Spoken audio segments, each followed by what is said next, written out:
there are these influencers out there that are getting incredible attention by telling everyone that a calorie is a calorie is a calorie. It doesn't matter what it's made up from in terms of human health. And of course, their go-to is that, yes, a calorie is a unit of measurement. So therefore, the amount of energy that it holds does not change. And that's correct. You know, like I think 1 calorie is like the amount of energy that it takes to increase either one cubic centimeter of water by 1 degree.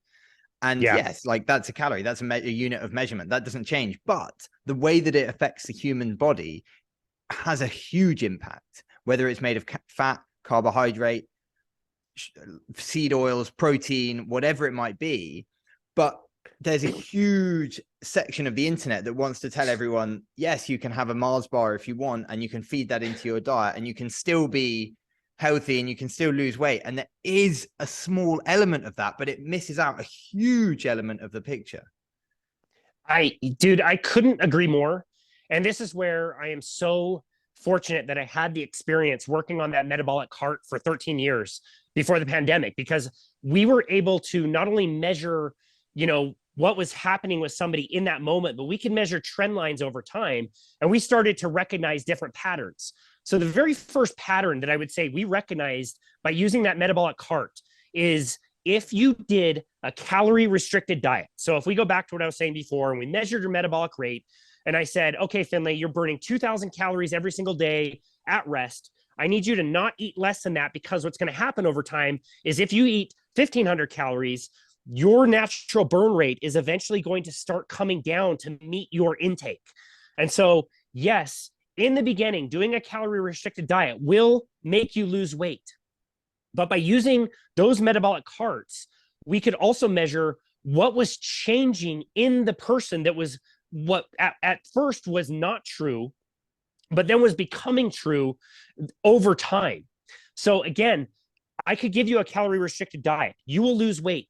The weight that you lose will be some fat, but it's also going to be a lot of other things like muscle mass. You're going to lose connective tissue and bone density, like we mentioned earlier. And what would happen is we would see your metabolic rate start to trend downward and start to meet your intake needs, so that what was working before is now no longer working. But the problem is, on a lower metabolic rate, you fundamentally are very different. So I'm going to assume that on a diet, your energy is going to decrease.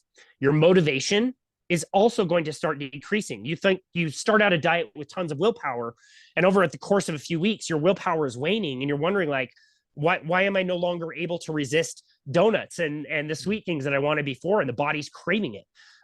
Your body temperature will start to decrease. So I'll notice that especially like your hands and feet, your extremities are starting to feel much colder as your body temperature is literally dropping. And these are the people that, again, they do the diet, they lose some weight. Now we start to see that effect take shape. And in that state, you're teaching your body literally to become more efficient with calories, more miserly with calories, only do the functions that you absolutely need to survive. And now your cravings are going through the roof. You're going to try to seek out any calorie bomb that you can possibly get.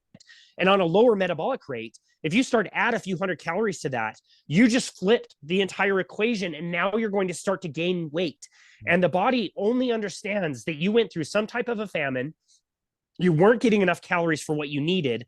Let's hoard all the calories that we get until we feel safe again. And that's why most diets fail. They absolutely fail, because people are going through those effects. They end up on that diet, weighing 10 pounds heavier than they ever started. And we notice that the metabolic rate doesn't necessarily recover back to where it was. The body remembers that.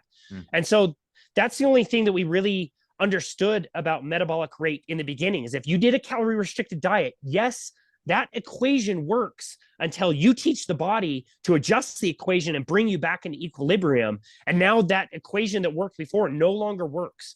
And so, yeah, that's my issue with it as well. And I think you're right to take issue with it also, is that you're only looking at a fixed machine. When you look at the math, you're not assuming that the machine is going to change, but it absolutely does based on what we feed people.